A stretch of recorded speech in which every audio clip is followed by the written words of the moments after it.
Good afternoon, everybody. Uneducated economist here. Thought I'd talk about this wave of bankruptcies that a lot of people are talking about. The bubble bursting from the Federal Reserve raising of interest rates. And I tell you, the most popular video that I have on this channel was talking about how bankruptcies were coming. And it's funny if you go down and you read some of the comments, especially some of the ones that have taken place here in the last few weeks and months, and how people are still waiting for this wave of bankruptcies to come. And I don't know why it would be that they don't realize that when I made that video, it was before all the stimulus packages, before all the bailing out of the system that had taken place. Like, it was leading up to that. Nobody saw the special purpose vehicles from the Federal Reserve. Nobody knew that those things were coming. So now what we have is a lot of people who are saying that once the Federal Reserve raises interest rates, that a lot of these corporations are no longer going to be able to fund themselves, or they wouldn't be able to roll their old debt over into new debt. And that has been something that I have said for quite some time, that we are going to face some issues with that. If you just go over and look at China right now, they are having some serious issues with that taking place, especially when it comes to a lot of their property developers. So when it comes to financing their debt, they can't seem to roll their old debt over into new debt, and the owners of their debt right now are having to take a loss, meaning that they're only going to get, half of what they were anticipating or even less, some of them. And I have been warning about this taking place here in the United States, that once the interest rates rise, that we are going to face very much something similar. Now, I don't know if that's going to take place in the property or if that's going to take place in some other corporation or some other industry out there. I don't know where it's going to show itself. In China, it happened to be in the property developers, or at least the major, you know, issue has taken place in that particular industry. But it could happen anywhere. I mean, it could happen in the tech, it could happen in finance, it could happen in property, it could happen anywhere. I mean, it could happen in energy. Who knows where the over leverage has taken place, because there's so much over leveraging happening. Now, over the course of the last couple of years, corporations have been gorging themselves on incredibly cheap debt. As the Federal Reserve has pushed interest rates lower, they have done this by the purchasing of U.S. Treasuries. When there is a buyer of U.S. Treasuries, the price of them goes up. The yield goes down. As the yield goes down, that safe haven asset of the U.S. Treasury begins to have investors looking for a bigger return. And now, to kind of give you an idea, if you had inherited like $1 million back in the early 80s, and you invested that $1 million with the U.S. government by buying 10-year treasuries, you would get a return of over a million. Let's say for $1 million, you would have over $100,000 a year, like somewhere between $100,000 and $150,000 a year return for just basically giving the government your money. Now, if you inherited $1 million and lent it to the U.S. government, buying 10-year treasuries, you would get somewhere around $18,000 a year. Not a real good return for $1 million. So that's the safe haven. That is the guaranteed return. No doubt about it. Zero chance of default. Right? Alan Greenspan said it. The only thing they couldn't guarantee is the purchasing power of that money. But if it comes to a U.S. Treasury, there is zero chance of default.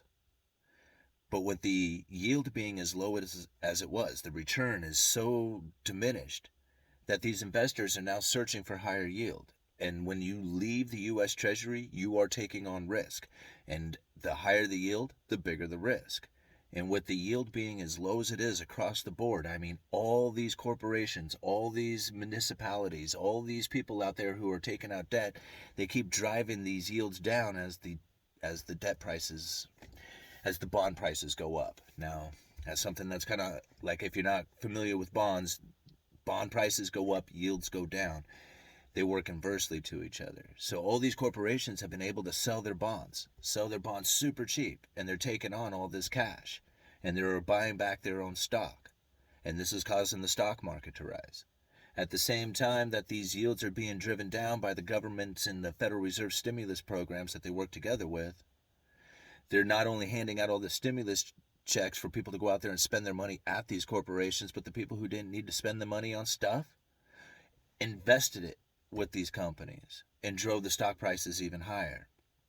So yeah, you can see where there's a very big possibility for a bubble bursting, right? If the Federal Reserve begins to raise the interest rates and it causes those 10-year treasuries to rise, this is like the benchmark interest rate of all interest rates out there. If the 10-year goes up, all interest rates go up. And so as you see this 10-year treasury begin to rise, it's going to get closer and closer to that high-risk yielding stuff out there, and the investors are going to be like, why are we holding on to this corporate debt when we can be investing with the U.S. treasuries? And that's going to cause them to start dumping out on those corporate bonds. And you can actually see it taking place right now. Just go and take a look at the ticker JNK. It stands for the high-yielding junk bonds. It's a ETF ticker.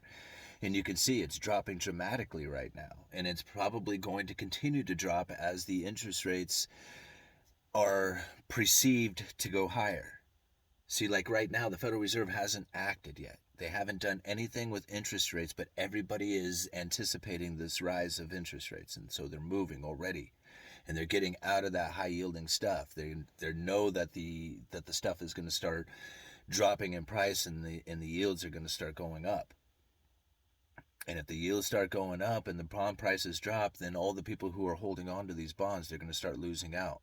And it's going to be very much like what the investors are experiencing over in China right now with Evergrande, as their yields are rising and their bond prices are falling. So coming back here into the United States, there's a very teetering situation where you have the interest rates rising, getting closer to that bond yield, those corporate bond yields, the junk stuff. And when that starts to take place, those investors are going to get out of it. How do you keep the balance? How do you keep those corporations from dumping out? How do you continue to fund these corporations to do the bailout, right? Because here we are, we're heading into a recession, and there's going to be bailouts, right? Because there's always bailouts during the recession. And this is what gets everybody all lit up, is that, these too big to fails, and they get the taxpayer money while everybody else gets to suffer with the pain. Well, what if they don't bail them out? What if they have already bailed them out? See, this is where I feel that a lot of the too big to fails are very understanding of the situation. And when they started selling that corporate debt, when they had the chance to, they sold a lot of it. And when they gorged on that stuff, not everybody bought stock. A lot of them just held the cash. And now they're sitting on enough cash to pay their debts for the next couple of years. Think about this one for a little bit. We can go into a recession and these corporations have already sold their debt to you. See, when the pandemic hit and the bankruptcies were going to fire up, there was going to be some serious pain felt through this country. And the government and the Federal Reserve stepped up together and they started issuing out stimulus packages. And part of doing the stimulus packages was setting up the special purpose vehicles. These special purpose vehicles are entities separated away from the Treasury and from the Federal Reserve. When they set these special purpose vehicles up, it gave the impression across the markets that the Federal Reserve was going to be buying into corporate debt. One of those special purpose vehicles was called the Corporate Debt Lending Facility. Just the idea that the Federal Reserve had done this was enough to drive people into that corporate debt. The Federal Reserve, they bought a little bit. They established the credible threat, but it was everybody sinking their money into that corporate debt. It was the market trying to front run the Federal Reserve that has completely funded these corporations. And now they're sitting on enough cash that they could go ahead and let the interest rates rise. Let them go up. They're sitting on enough cash that they continue to make their payments. They're not going to be taking out debt. They're not going to be issuing out those bonds because they're already done it. Now, if you think about that for just a little bit, there is a lot of cash in the system right now trying to find a place to go. And it's driving down those yields. And if for some reason that the Federal Reserve starts backing off on their treasury purchases, that's going to cause the interest rates, the yields on those bonds to go up. It's going to cause the interest rates around the world to go up. And if there's no place for that money to go, it's going to find a place. And it's going to start moving its way into those treasuries, or it's going to find its way into what is available in corporate debt, no matter how high it goes. So as far as these corporations not able to afford to make the payments, give it a couple of years, then we'll talk again. But as far as I can tell right now, that a lot of these people who have gorged on that debt, they're ready to pay that debt for the next couple of years. Not everybody. I'm sure there's probably going to be some major pain, some major failures taking place, especially when it comes to the people who are not prepared for a downturn in the market. People who are not sitting on emergency funds. People who have overextended themselves. They're going to feel a lot of pain from this. But those who recognize that there is a difference, there is a change in the way that the Federal Reserve is conducting their monetary policy, those who recognized and knew that that was happening, those who put away the emergency fund, knowing that at some point the easy money flowing was going to turn. See, people ask me all the time, where's the deflation? You know what? Give it just a little bit here. The Federal Reserve is about ready to start shrinking their balance sheet. That is deflation, the destruction of money and credit. If the Federal Reserve begins to unwind their balance sheet, allowing the treasuries to roll off, meaning that once the treasury comes due, that's money coming back to the Federal Reserve, that's money destruction. If it comes back to the Federal Reserve and they do not roll that into new debt, that money gets destroyed. That's deflation. Give it a couple of months here, guys, and we're going to start seeing it happening. Now, whether or not we get the symptoms with the price changes, that'll be a different story. But people are asking me all the time about the default. People asking me about deflation. People asking me about how come I made these predictions 2 or 3 years ago and they didn't come into fruition. I didn't know the Federal Reserve was going to have special purpose vehicles, and I didn't know they were going to convince everybody with credible threats. But I see it plain as day right now. How long it lasts, whether or not the people will recognize that it is a credible threat and that their expectations is really what's driving these markets. If people ever figure that out, then the system would collapse, but they're not. They're not figuring that out. See, even with Joe Biden, right? And I mean, I hate bringing up politics because you guys always jump all over me for it. But Joe Biden, people say that he has no clue or whatever, and the inflation is running out of control, and that the Federal Reserve has lost control over interest rates. When you have low interest rates, like the federal funds rate is at 0, you have the 10-year treasury is at less than 2%. I mean, go look at a historical chart of the U.S. 10-year treasury. It's like as low as it's ever been. When you have interest rates in lending for mortgages as low as this is, and then you put out an inflation expectation that is off the charts, that is stimulating the economy. Okay?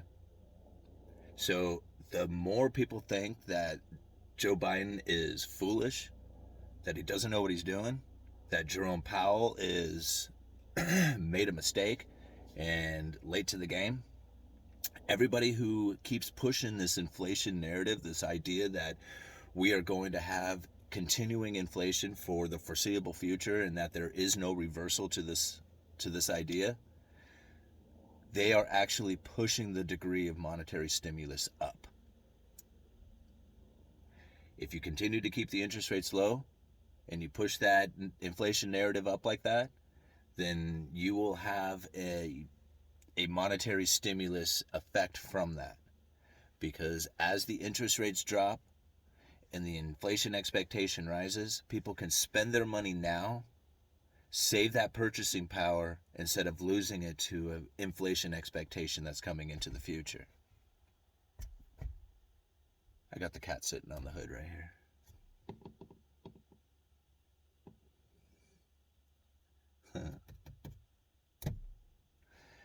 Anyhow, I guess I'll leave it at that. Uneducated economist. You guys let me know.